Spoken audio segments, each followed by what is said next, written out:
Welcome, Cal's listeners. You are listening to Inspiration and Information with Jen Julius. And in the studio today, I have Dawn Dolan, the owner of Rejuvenation and Well-Being.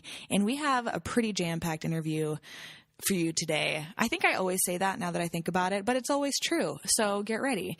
Dawn, why don't you go ahead and say hello and tell the audience a little bit about yourself? Okay, great. And thanks, Jen, for having me on the show. I really appreciate a chance to talk to people and especially talk to you. Yay! No, thank you for being out here. I mean, I've been working with you personally for about a year, so I'm super excited to get some of this awesome information out. Well, great. And it was a wonderful drive out here. It's beautiful. That is the truth. Yes. That really makes a big difference in life. I was going to say, and especially this early. Okay, Yeah. I'll admit it's early for me too. Yeah, perfect. So, Rejuvenation and Well-Being, what do you do? That's a really good question. It's a big one. And one of the hardest things for me is to condense it. But it really comes down to rejuvenation, meaning rejuvenate whatever is not going well in the body, is not up to optimal well-being. And wellness is that feeling of being alive and being able to participate in life. Participate in life. I love that. Yeah. Not just let it bypass us. You know, if so many people come in and they'll describe it in different ways, like feeling like slogging through mud or something, or fog. Right. And not being able to grasp the ideas, not being irritable and snapping at their kids when they really love them and their kids are just being kids or at their mate. Yeah. And then afterwards they're going, oh, why did I say that? Right. And there's this underlying level of just not being able to grasp the words, not being calm, not having pains and aches that you just sort of put aside, feeling stiff, waking up, not being bright and alert. And so much of that is stuff we just take for granted. We think it's fine, or we want to do some medication or drug at it. Let's think. Caffeine being our drug of choice as Americans, usually. Yeah. And caffeine in small amounts usually doesn't bother most people. But when it gets to the point that you can't wake up without it, there's something going on, and it costs the body something. Right. So that, having the ability to be in life, we're human, we can handle a certain amount of toxins. Right. We're built that way, or as a species, we wouldn't exist. Yeah, that's the truth. Yeah. So how to maximize our potential, how to live a good life, because it's really difficult to have your brain here and your emotions calm and really be here in life and participate if there's something going on.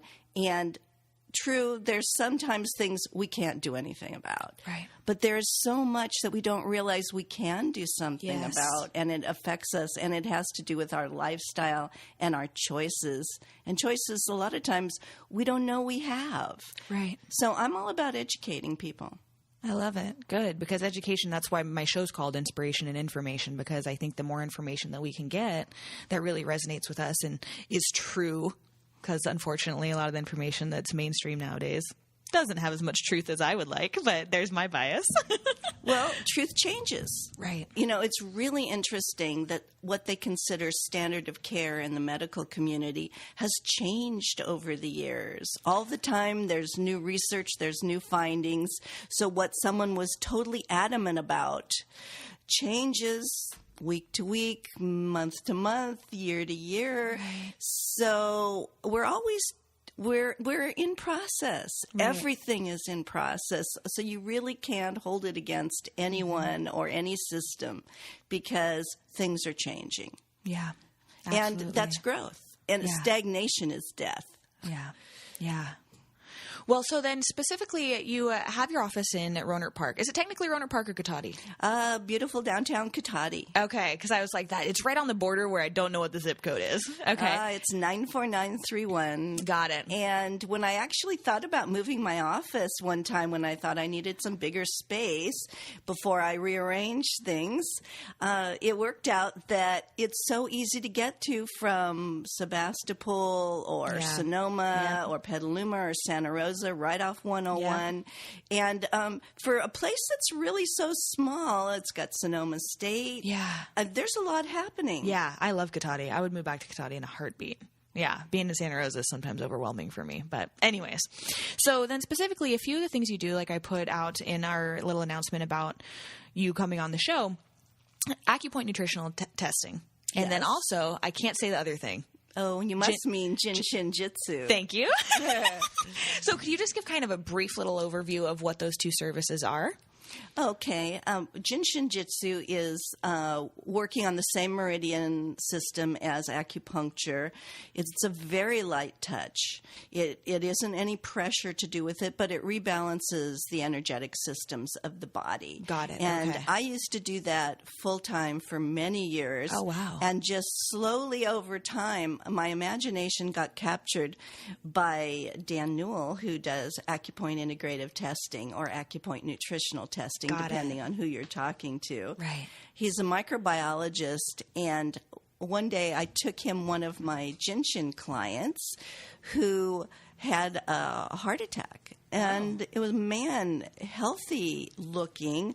Everything looked great on his blood tests. He was in his mid-60s, had done physical work, sharp mind, and has this heart attack, and was actually declared dead for about 5 minutes till they revived him. Oh, my goodness. And was on so many medications afterwards that he felt like an automaton.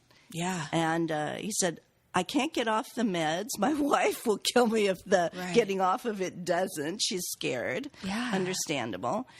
But I can't think. I can't move. Then there's other things that are going on that men don't like. Yeah. So I said, okay, this is not in my, what I'm doing helps some things, but I'm not seeing any change in you.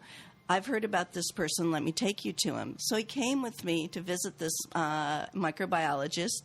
The microbiologist found a very large-scale viral infection in his heart. Oh, wow. Gave him some nutritional supplements to boost particular immune functions that really help with going against viruses in the body. Nutrients that if they're missing, the body can't fight things off effectively. And within less than 2 weeks, his blood pressure dropped into normal. Oh, wow. It was just startling that something natural, non-drug oriented, could make such a shift in such a short time. Really, with my background, to see something like that fast really tweaked my brain. It was like, how did you do that? And what did you do? Yeah. So his reputation preceded him, but it captured my imagination, and I wasn't really excited about doing things that are like school again. I've already got an undergraduate degree. I've got a graduate degree. School, no, I think there's other things I could do. Right. But I interned with him for several years. Wow. And he is amazing. And what he taught, he really gave me the reality of the body is law-abiding. Whatever it's doing, it has a reason, and we may not understand it. Right. And there's more that can be done for it than meets the eye. Well, and I'm so excited to have you because the biggest commonality we share is how we live in Sonoma County, so the mind-body-spirit connection is pretty mainstream here in this location, right? And it's getting more mainstream, thankfully, in America. But that's where we have our biggest commonalities, I think, you and I, is how we both are such strong believers in how our emotional well-being, our physical well-being, and our spiritual well-being are so interconnected, and how one thing absolutely influences the other, and how sometimes an emotional imbalance or issue, so let's say, for example, someone that has a lot of anxiety, that also has a physiological tie or connection, and they can influence one another. So how do we support that completely and wholly? That's an amazing topic. People that do acupuncture or anything or Ayurvedic medicine know for thousands of years that there's a definite mind-body connection, emotion, mind, body. Yeah. And leaving the spiritual aside, but we can definitely measure the other factors. And our mood is so dependent on our endocrine system. Yes. And people are trying to manage it with different neurotransmitters and things and micromanage the details of it. Right. And one of the things that really was very interesting to me about Newell's work was measuring the endocrine system and seeing what effect your immune system has on cortisol, on serotonin and dopamine, on the thyroid. Yeah. And when people come in with different problems, maybe they're medicated from thinking that their thyroid is underactive. That's fairly common to come into my office with that. And I have had a couple people who have had radiation poisoning that affected their thyroid, so the thyroid was damaged. Yeah. But other than those couple of people, we really see that it was a compensation. Right. The endocrine system, in my experience, and in the older literature, advocates that first look to the immune system, because the endocrine system will downregulate or lower in every aspect if there's an immune challenge. Right. So see what's going on. The body's a whole. It isn't. And when we just measure parts, and you measure like low thyroid and say, okay, we should medicate that and upregulate it and wait till it's in the proper place on your tests, is that dealing with a compensation that the body's doing it, and so maybe a little while later you're going to have to increase the medication, or depending on what's going on with the body, it's going to go up and down, not be stable, or is there an actual damage there that has to be supported? And with this system of the Acupoint testing, we can generally see what's going on and why. That makes a huge difference. Yes. And if serotonin and dopamine has come down, your mood is down. Yeah. And when we those are our main happy chemicals, just so people know, in our brain. That's what I call them, the happy chemicals, right? Yes. Thank you for putting these things are so second nature for me. I forget to explain it sometimes. It's fine. So thank you. Yeah. So that changes. We can change it. And when people are adding in things to self-medicate with even natural products, the question is, are you dealing with a compensation, or are you actually dealing with the underlying cause? Right. The people that are dealing with the underlying cause feel good and are stable. The people that are dealing with a compensation, they feel good for a little while and then it doesn't feel good, so they get the erroneous idea that what they did was beneficial, but it really wasn't. Right. And there's a concept now of disease in the body as a mosaic. Yeah.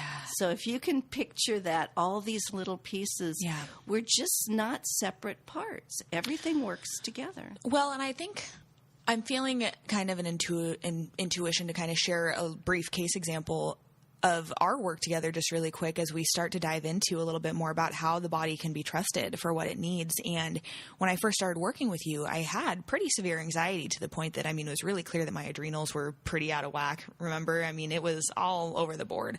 And I ended up realizing it was so clear that it was due to how out of alignment I was in certain areas of my life. There was a few things that I had really needed to shift, but it was hard for me to get my anxiety under wraps, let's say, unless I shifted some of those things.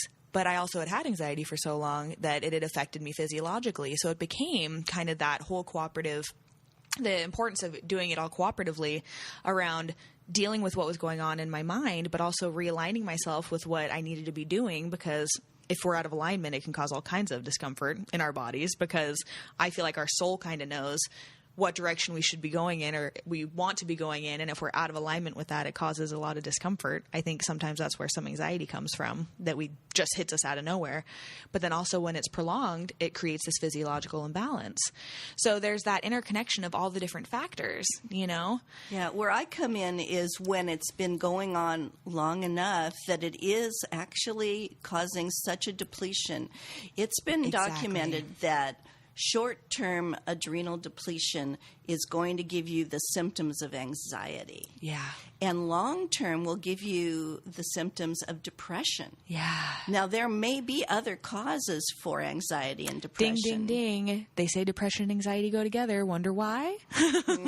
So when it is the adrenals, supporting them, feeding them. Exactly. Makes such a huge difference when somebody wants to come back. And oftentimes, we can't do our mental emotional work when we're so physiologically out of balance. Yeah, exactly. So if we can get the cortisol and the adrenals rebalanced, you have a moment of respite to actually feel like, oh, I can think again, I can feel again, I can see clearly.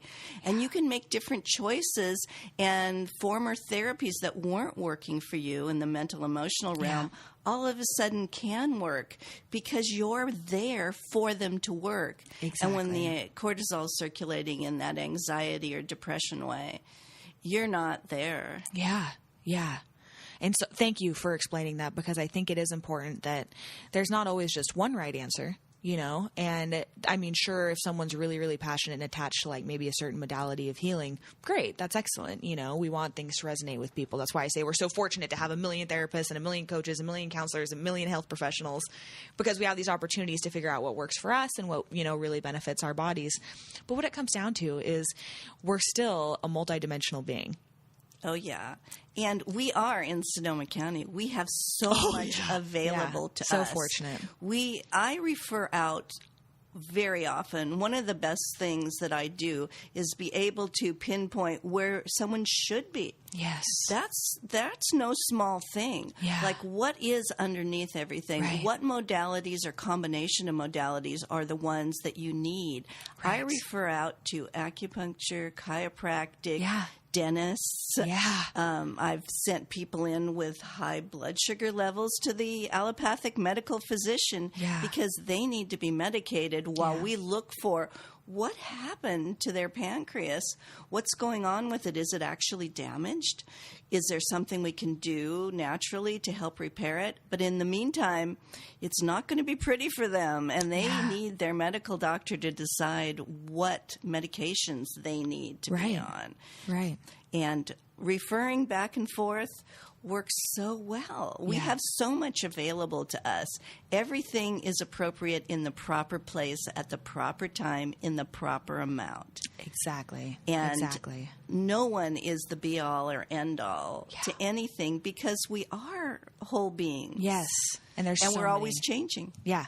And there's so many components to being who we are, you know? I mean, just like our palate changes as we develop and grow older, so do our needs, you know? And we all have really individual needs, in my opinion. We all need and crave different things to make us feel full in life, but then also to satisfy us emotionally, physically, and spiritually. So it would make sense that our wellness would also be individualized to us.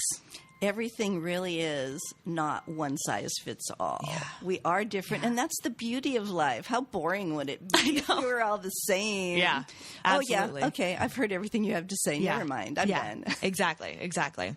So, awesome. Thank you. I knew that this was going to happen, that we'd just like start going and going and going. So I want to definitely get to our main topic, unless you wanted to share any more about what you do or... No, go right ahead. Okay, perfect. Open. Yay. So the topic of the body can be trusted for what it needs. Let's start to dive into that a little bit. What do you mean? Like how could someone that maybe this is all new information, how can they start to listen to their body just from a, let's say, a really general standpoint? Okay. So the body can be trusted to give us information. I can't even tell you how many people have come into me with saying they had certain different symptoms and the blood tests show nothing out of normal range. And they're going, I'm not making this up. There is something going on. Yeah. But they can't find what it is. Right. Or someone like my aunt who has blood markers showing that there's cancer in her body at a very high level, but they have no idea where it is in the body, and they have no idea what kind it is, and they don't know what to do for her. Wow.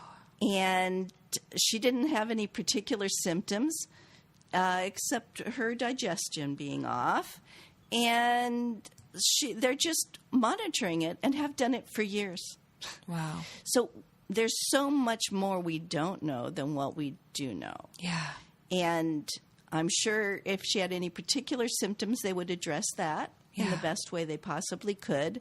But in the meantime, they just sort of scared her for a couple of years till she got used to them telling her that. Oh, man. But that's one aspect of trusting your body. Another aspect is little children.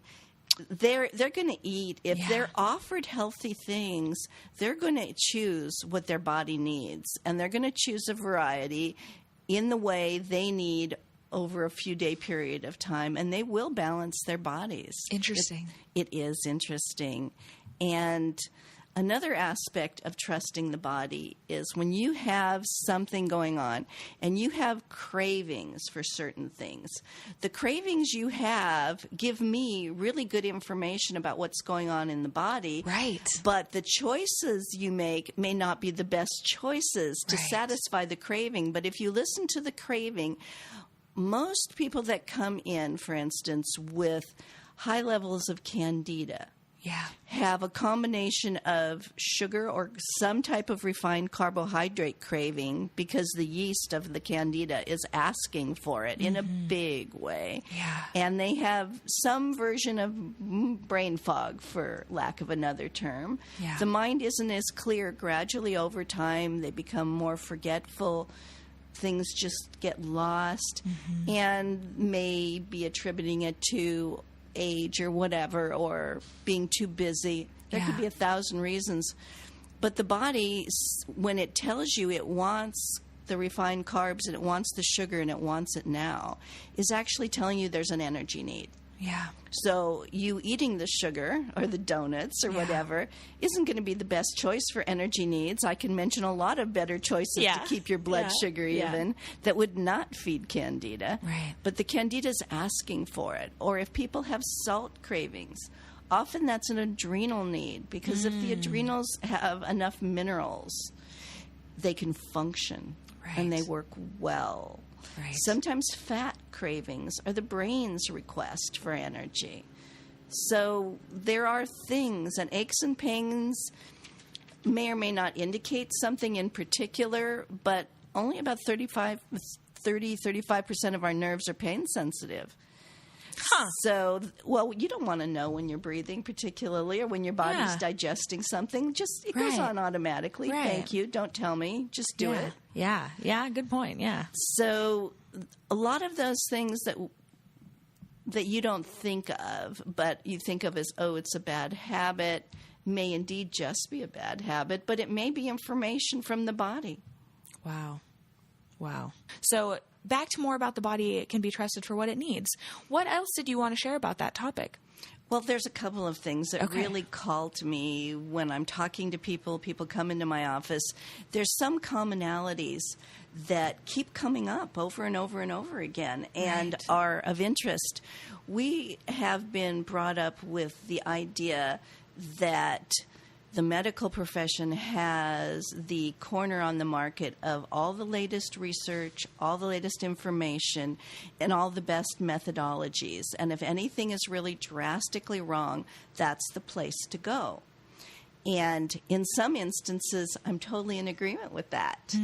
But there's oftentimes people come to me and they say, well, I want to deal with X, Y, or Z, but I'm not going to deal with this other thing over here because the doctor told me nothing can be done. And it would be really, really useful for people to shift that in their minds and translate the phrase, there is nothing that can be done for you. Change it to, there's nothing we can do for you at this time. How about that? That makes all the difference in the world. Yeah. First of all, when you say something like that to somebody, that there's nothing we can do for you, they go into hopelessness. Right. You know, not everyone. Some people go into rebellion and do something else. Sure. But a lot of people go into hopelessness and they give up. And we all know what that does to the body. That's not a good place to go, and where it goes to mental, emotional state. But when you get that, okay, what they're saying to me is within their system, there isn't anything they can do for me right now. maybe their system may work for me at a different time, and maybe it may work for me for certain things, but the thing they're saying they can't do does not mean that someone else can't do something about it. Right. There are so many other modalities and so many people to talk to. And we do know that two people can walk into a room where there's contagious disease process going on, and one person may catch it and one person may not. And that isn't chance. What is it that one person's immune system is functioning in such a way that they can just handle that process and the other person's immune system can't? Right. So we can mark some of that off to genetics, except for we now know with the study of epigenetics that genes get turned on and off, and it's based on lifestyle and exposure to toxins. Interesting. So even identical twins exposed don't have the same reaction. Huh. It has a lot to do with other factors that may or may not be under our control. But the basic idea is that we need to be open in our thoughts and say, okay, this isn't going to get me anywhere. I've come here. The door is closed. Maybe the door really is closed permanently, but what else have I not checked out? Right. One of the biggest cases in point is Sonoma County is really good for so many of the biological dentists that remove mercury, remove silver Right. fillings. The mercury was put in as a way to kill germs. And fillings are supposed to last maybe 15 to 20 years.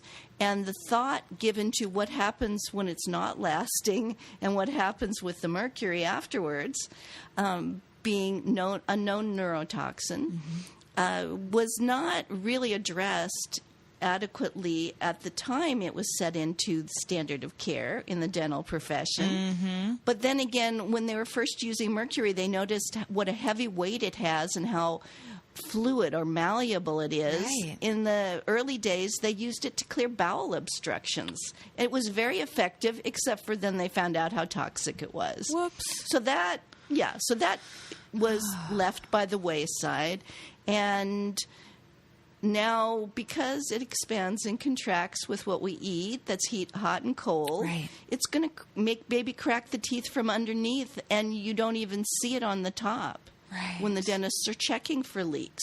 Right. So they're doing the best they can with what the basic standard of care is. And now there are so many dentists that are realizing, let's use something else. It may not last as long as a silver filling, but it will not be toxic to the body. And let's just take out these fillings that may be cracked underneath. Right. And people are finding that many, many of their healthcare challenges come from underlying issues where if that's going to be swallowed with every time you swallow, it goes into the intestines. And we know so much of our immune system is in the gut. Yeah. Yeah. So that is really, really, really basic. And things change over time, and our knowledge expands, as it should. Right. So I assume everyone is doing the best they can with their current level of knowledge and keeping up the best they can. Thank you for saying that. I just want to pause and embrace that, because I think that one of the things that frustrates me the most is the people that have the attitude of I'm so much better than you because I do all these, I go get acupuncture treatments and I eat all organic and I, do all this amazing self-care stuff because, one, maybe they have the financial ability to do a lot of it, but two, because they actually have the knowledge also. And unfortunately, what I've noticed in our society is a lot of this knowledge is not common knowledge. A lot of this stuff is not taught in mainstream schools. It's not taught in our educational system. It's not taught in even colleges sometimes.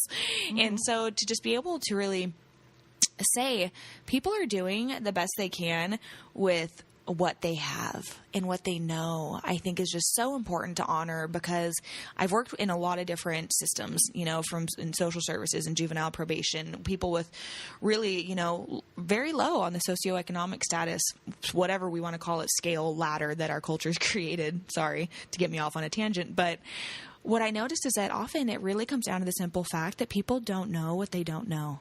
You know? That's very important. Yeah. And that's why I try to embrace my opportunity to do this show, to just bring this information to the mainstream in a free way. Like, all the shows are going to be on YouTube. You know, people can go access this, and it's so important that people start learning some of these really actually simple concepts, you know? Like, I think that people think that a lot of the stuff we're talking about is super complex.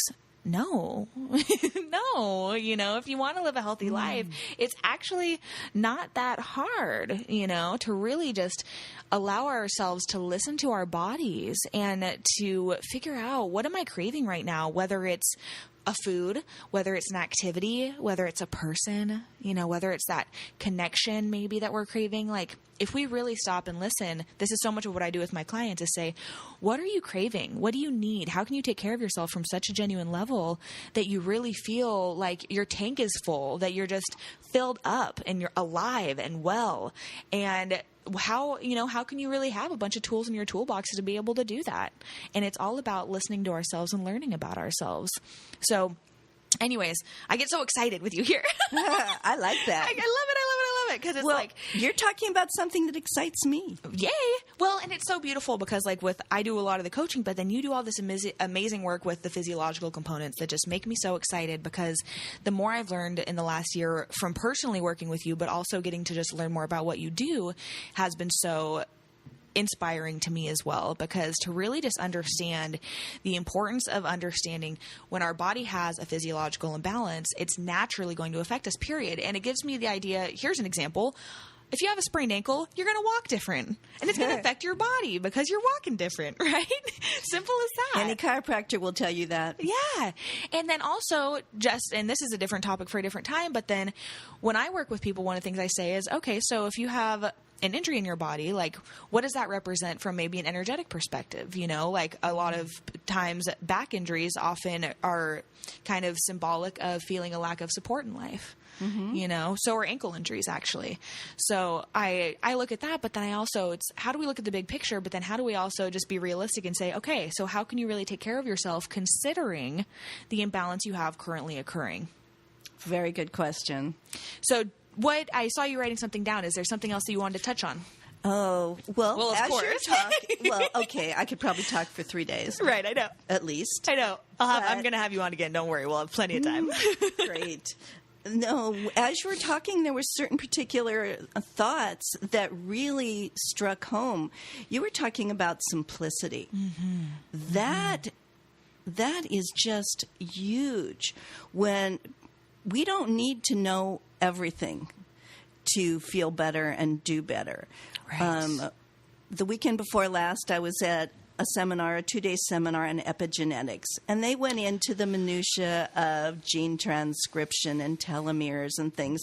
And at the end of the time, when they were talking about which things affect us in a way so that the genes that are healthy will be the ones turned on, and the ones that are not healthy will be the ones turned off, has everything to do with lifestyle and exposure to toxins, and how your lifestyle affects your ability to deal with the toxins that would turn on the genes you don't want to turn on, or damage genes. And it was so simple when they were talking about rest, exercise, natural foods in a variety, so that you can get a broad spectrum of nutrients that the body will pick and choose what it wants. The old-time ways of just being basically healthy, fresh air, some sunshine, movement, peace in your relationships, mind. What's your mind doing? What's your mind telling you about you? Yeah. You know, is your mind being nice to you? Right. And 95% of the time, I'd say probably no. We are pretty hard on ourselves. 1 as Americans and 2 as women. We really attack ourselves a lot. So figuring out how can I be gentle with myself, huge task, but absolutely manageable and definitely possible. And necessary. Yeah. Very necessary. Yeah, because it's a form of toxin. It's a form of toxin if you're constantly feeding yourself with negative self-talk. Well, there's a physiological component to that. Negative self-talk circulates your fight or flight hormones because you're in a danger zone. Right. So it actually activates that system, and then when that activates and the circulation of the cortisol happens, you get blood sugar dysregulation, you get the insulin downregulation. Wow, so that the blood sugar can circulate so that you're on high alert for the danger. Yeah. And then you go into metabolic syndrome X. You go into insulin resistance. You put on weight. You're not calm. There's a very physiological component to negative self-talk. It puts you into a danger zone. Interesting. Okay. There's a lot of people that address such things. And we need to just communicate with our bodies in a really positive way and feel good about ourselves. While you're doing something, you're a work in progress. You look at a child and they're being mischievous and they're being maybe bad and they're having so much fun being bad. But they're doing it in such innocence. And we wouldn't talk to our children the way we talk to ourselves. Right. Well, that's the funny thing is that often we are so much meaner to ourselves than we ever would be to anyone else, period. Yeah. And also, we just want the correction with someone else. Just stop doing that and let's do something else that we want to be doing. Yeah. But with ourselves, we make it mean something about who we are that isn't good. And when people come into me with those sorts of things, I deal with the physiology of it, but there are wonderful people I refer to that actually deal with the mental emotional part. Yeah. There's a large network of people that do really good things in that area. Yeah, hands down. Again, we're fortunate to live where we do too. We are. But that's also nice is that even maybe I know that we stream live online here at COWS.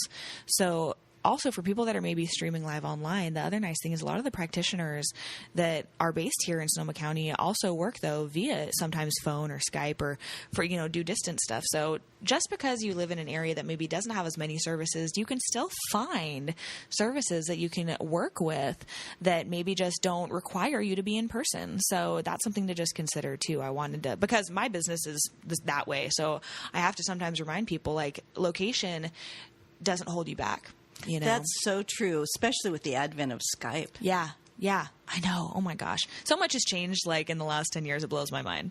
Well, there's a lot of diagnostics that depend on maybe the tone of your skin, the color of the whites of your eyes, tongue diagnosis, fingernail diagnosis. Yes. There's so many things in that area that can be deconstructed over Skype. Yeah. Which is really interesting to me. There's Technology. things that can't be, but there's so much that can. Right. And sometimes all it takes is someone having enough information to be able to find the proper practitioners because they just don't know where to turn. Right. So they do nothing and they suffer. That doesn't sound like a good answer to me. Suffering's not high on my list. No, I'll pass on that one too. So, well, we have about 15 more minutes. I know that you need to go at about 9:30. So I just kind of wanted to review a little bit, but then also see if you could shout to the world something, what would that be?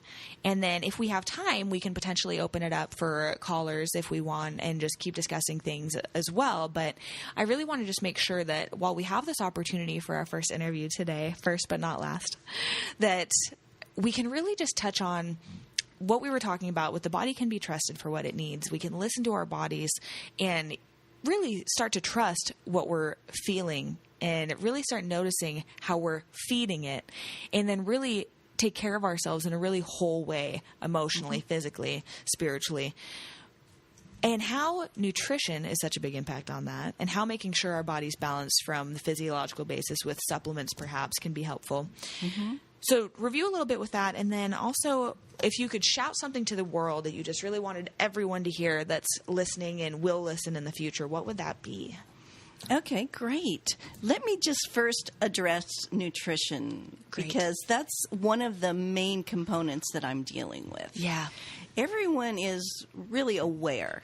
It's hard to imagine somebody now not being aware of the effect of food on the system, but people aren't really aware of the details of what goes on with the food in their body. there are people that know, oh, junk food, this or that. But really speaking, the body, to really function well, we have so many things in our body that are not our DNA, our intestinal flora and different things that create energy for us. Right. And they all function well because they're symbiotic with us.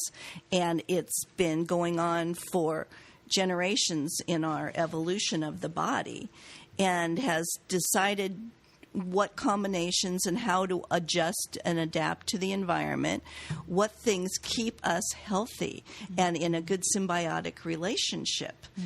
And when we're doing things that were not available, more than 200 years ago, all of the refined foods, the genetically modified foods, Did you just see me get so triggered just now? Like, okay. Well, let's deal with GMOs. Okay, next. let's do that for a second. Let's first deal with something simple like sugar. People are pretty much aware. Keep the sugar down. It's not healthy, but they don't know why. Right. And they don't realize that every time they have something a germ that's a bacteria or a virus per se, or a fungus, a yeast, mold, parasite can use for energy for itself. Ding, ding, instantly, ding. That the body doesn't even have a chance to use, if it's just like handed to it, will cause it to be happy and multiply. You're eating sugar and you just fed your candida.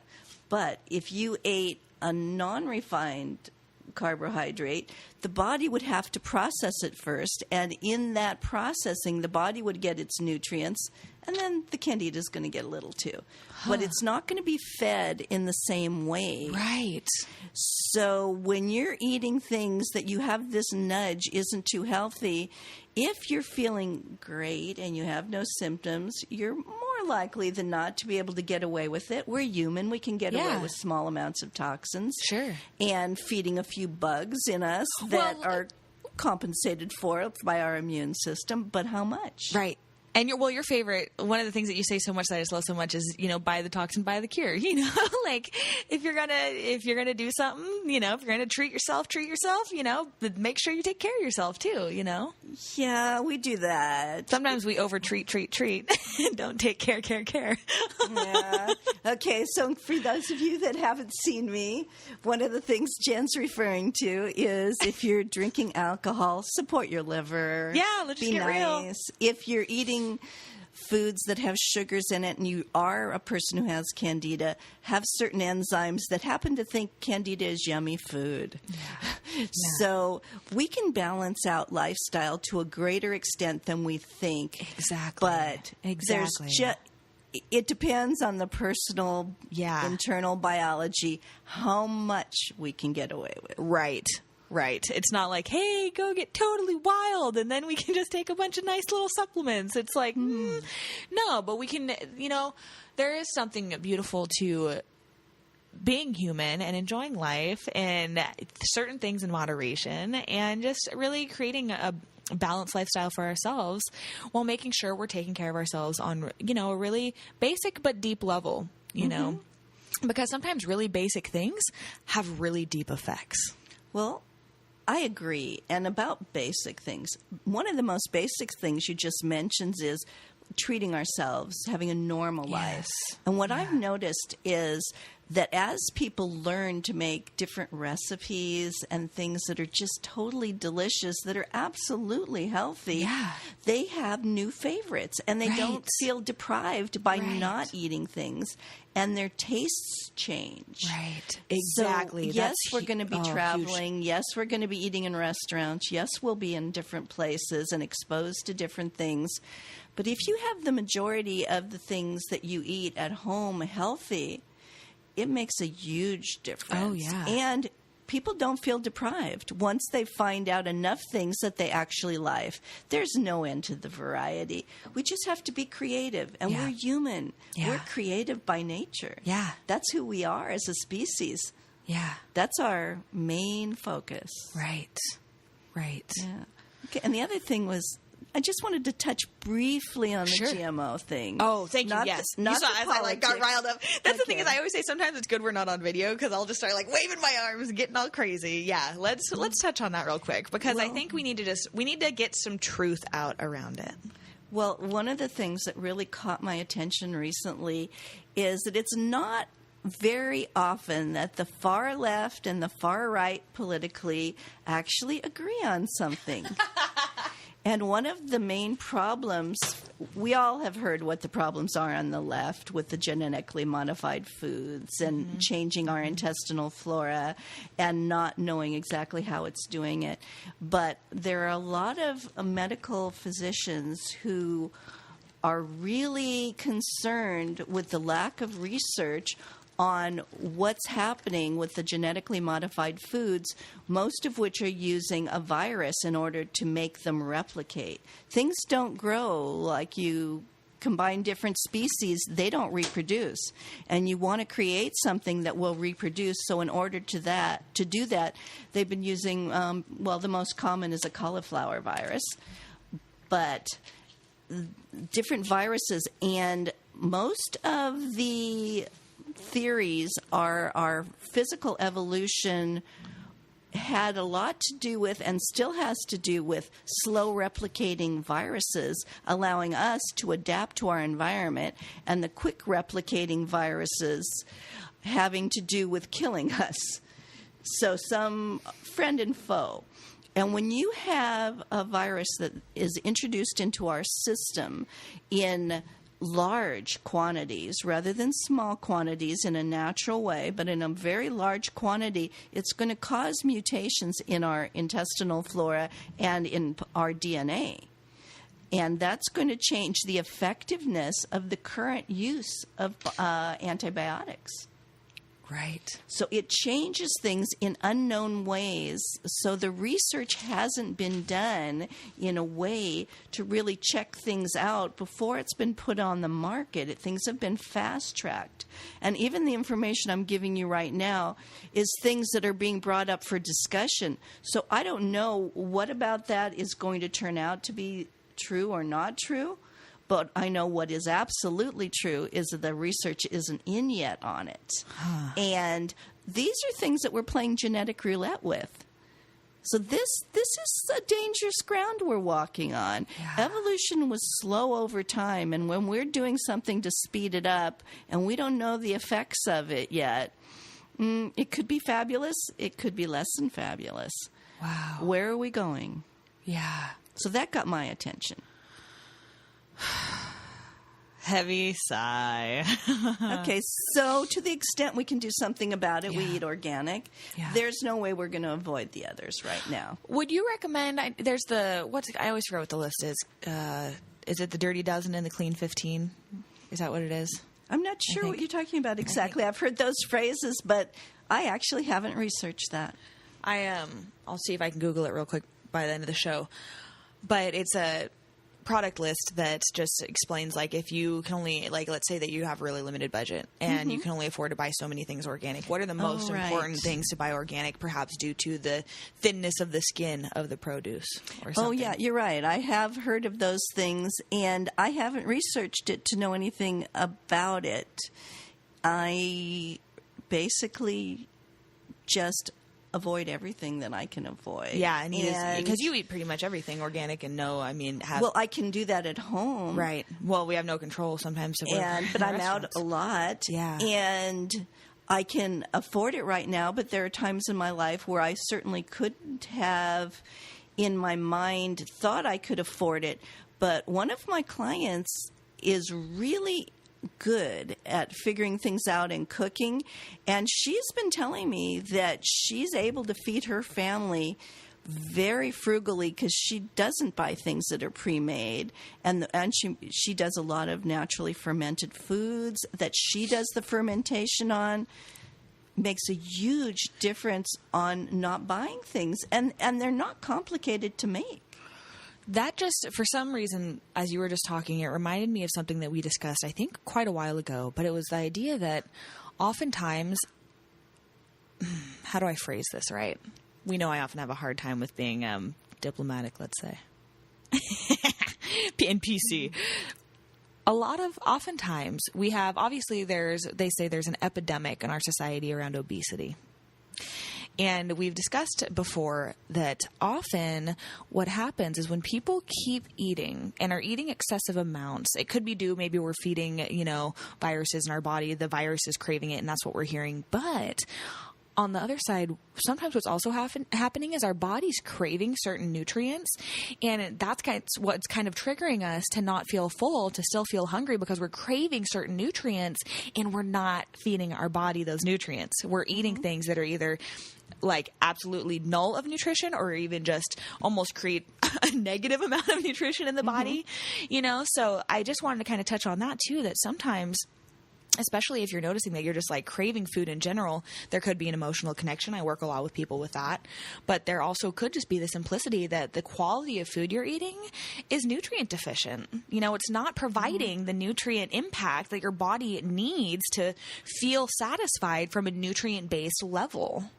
Yeah, there's a lot of research on that, even for conventionally grown food, that the soil depletion. Right. You don't get the same amount of nutrients for that amount of food that you got maybe 50 years ago. So that is a well-known concept. And the obesity problem has a lot to do with the circulating cortisol. Right. So that makes a big difference. Negative nutrition in the body, that concept is really interesting. One of the main arguments for whole food nutrients and best out of really good quality food. Quick clarifying point. When she says whole food, she's not talking about the grocery store. Oftentimes whenever I say whole food supplements or whole food nutrients, people always think I'm talking about the Whole Foods brand at Whole Foods. So I just wanted to clarify that real quick. Okay. Well, if you're going to do any supplementation, vitamins, minerals, the difference between getting something that's synthetic, that chemically might even look the same in a test tube as something that comes out of a food itself, is the difference between the experiments in vitro and in vivo. What happens in the test tube versus what happens in a live body. Right. A live body will eat an orange and pick out exactly the nutrient combination it needs based on what's missing currently in the system at that moment and what combination it needs, all of the cofactors, in order to process it in a really good way and to be effective. Whereas if you take something synthetic like vitamin C and only take the ascorbic acid portion, all of the cofactors that are needed to process it will actually be taken out of the tissues of your body. So at first you'll feel the positive effect, but then you'll be depleted and won't even know why. And the advantage of whole food supplements that have the whole food just dried at a very low temperature and be complete. So the body itself, its own wisdom, will choose what it needs. You don't get imbalances because you're always hearing about, if you take magnesium, you need a certain amount of calcium, and then your brain's trying to figure out how much. Yeah. Well, go ahead, eat the foods high in that. And if you don't have the ability to process it, or you really are so depleted because there are foods you just never thought of eating, you might need to have some type of supplementation. You're much less likely to be imbalanced if you're going with the whole food-based supplements rather than the isolates or synthetic, which are obviously isolates. Got it. And that's in the category of negative nutrition. And when you need something, you can't be satisfied. And especially people that are overweight, they tend to believe that the fat is what makes them fat. So they're never satiated because we need good fats in order to satiate the body because we need those essential fatty acids. Thank you so much for saying that. The body only produces some of them, not all of them, and we'll never be satisfied without them. Yeah. And Atkins fairly well proved that it isn't the fat that makes you fat, it's the refined carbohydrates. So the jury's not really out on that one. He had over 3,000 case histories to show that. That's a pretty extreme diet, though. Well, most people think of the Atkins diet as the induction phase. That's only to get it started. Huh. And then there's a maintenance phase. It isn't that I advocate that for everyone. Mm-hmm. The reason I'm bringing it up is to just counteract the old notion, which used to be standard of care, that it was the fats that made us fat. So people are going to low-fat foods and non-fat foods, and we can't make hormones without fats. Right. We can't run an immune system and make lipid rafts without fats. So, and just to clarify to the audience, like, no, what I feel like the concern, what I've noticed is sometimes whenever a topic comes up around weight loss or dieting, people try and cling to like really clear answers. What we're not saying is that, hey, Atkins is a good diet for if you're trying to lose weight and if you want to do this, and like, we're not reinforcing the concept that all carbs are bad, because that's often what people attach to is the low carb means all carbs are bad. That's not what we're talking about. What we're talking about is understanding how you're feeding the body and what you're feeding it with, because fruit is good for us, but we also don't want to have fruit all day, every day, because that's going to have a big impact on us. But what we are saying is that we really want to understand the importance of having a well-balanced diet and the importance of understanding nutrients a little bit more, because, for example, fat isn't what makes you fat. So we need fat for our body to work appropriately. And so what Dawn and I have just trying to really emphasize is the importance of understanding how to create a well-balanced diet for ourselves by understanding what imbalances might be occurring in the body. Do we have candida at high amounts that's craving all this extra sugar and stuff? And then if we handle that, we'll naturally probably crave less sugar, and then we'll naturally be able to start adopting a different diet too. That makes such a huge difference. Your taste changed when your internal body changes. Oh, yeah. Oh, yeah. So I just had to throw that out there because I've noticed that sometimes as soon as people hear an idea or concept, they attach to it really strongly. And if people are going to attach to ideas, I want them to attach to what we're really emphasizing as the importance of trusting your body for what it needs. Yeah. Not forcing it into certain things, Okay, so along the lines of trusting the body for what it needs, we all know that whatever drug that you're taking or whatever surgical procedure, whatever you're doing medically, the body has to then heal itself. Yes. Whatever intervention comes, that's what it is, an intervention. Yeah. A dead body isn't going to repair itself. It's only life that repairs itself. Right. And it's the most conservative approach anyone could take. The most practical approach is to alter your lifestyle such that it supports life in every way possible, and slowly move in that direction wherever it gets your attention, that your life is not aligned with life-giving, life-affirming things, that you're sabotaging yourself. Yeah. Let's not sabotage ourselves. Let's call it as it is. Right. Whenever you're doing something and isn't life-affirming, what's going on and why not? And nothing, you don't want to make drastic changes, but you do want to make slow changes consistently over time and move in the direction of health and well-being so that the disease processes don't get a chance to get a foothold. And then if you do need some medical interventions, they'll work efficiently, quickly, and just give you the results you really want. Yes. And there's no way around a clean lifestyle if you want to stay healthy. Right. Right. Thank you so much for just saying that, because I think it just resonates in so many different ways, and it brings me back to, if you were to shout one thing as we wrap up, like one thing out to the world really strongly, what would that be? Personally? Yeah, sure. Okay. Uh-oh, here we go. Dun, dun, dun. No, just kidding. Yeah. Okay. So personally, if I was going to say one thing to everyone, do what you love. Not what you think you should love, but what really resonates and makes your heart sing. Because that means in the mosaic, in the larger scheme of things, every human has a place. We can't do it without anyone. And if you aren't being you, no one else can be. And the only way you know who you really are is what makes it go, wow, I love this, and really feels right to you. And that's how you know you're doing your piece of the puzzle. Thank you. Thank you. I just lit up times 10. Thank you, because I think there's so much truth to that, and I have so much passion behind it when we can just really figure out what our passion is and what our talents are and what our skill sets are, because we're a diverse species, like I always shake my heads at people who do like phlebotomy, because that's crazy to me, like who would ever do that? And it just reminds me of the different talents and skill sets that we're born with, that we're given. And it just really reinforces that we're all individuals with different passions and different interests. And that's a good thing. You know what I'm saying? You would not want me to be a brain surgeon. That's for darn sure.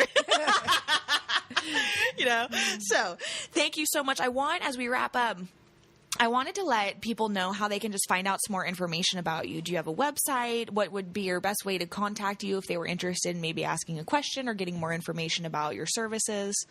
Well, great. I do have a website. It's rejuvenationandwellbeing.com. Great. You can also Google me just with my name, Dawn Dolan. Perfect. And find it that way. Great. There's some really good information and things on the website itself. I'm always open to questions. I'm happy to give I know we didn't even have time today. Sorry, people. Tricked you. No time for calls. Yeah, and so my phone is 707-795-1063. Perfect. And you can get that on the website. And if you have any particular questions, I'm always happy to talk to people. So please feel free to give me a call. Great. Excellent. Thank you so much for being here. Oh, thanks for having me. Yeah, absolutely. No, it's great. And I'd love to actually have you on again. And perhaps we can, in fact, if anyone is really burning with a question, Dawn just gave you her information if you want to call and ask her something. But I also would love to hear from you on my Facebook page or on my email. So Facebook is facebook.com/Jin Julius Coaching. Email is jenjulius@live.com. And I would love to hear from you if there's a topic you'd like Dawn and I to dive into a little bit deeper. Maybe I'll steal her and get her out here in the next couple months again, and we can dive into something that we started to discuss today, because we gave a pretty good broad overview, I feel like, of a few different areas. So if there's something that's really burning, throw some topics out at us. We're totally open for ideas. Yeah? Absolutely. I'm just going off, and I'm like, oh, wait, hold on, are we? Oh, we are. So definitely feel free to contact me with some ideas, and I'd love to hear your thoughts and see how we can incorporate it in the future. So thank you so much for being here. You're welcome. Thank you for listening to Inspiration and Information with Jin Julius. You can find out more information about me at jenjulius.com or facebook.com/JinJuliusCoaching.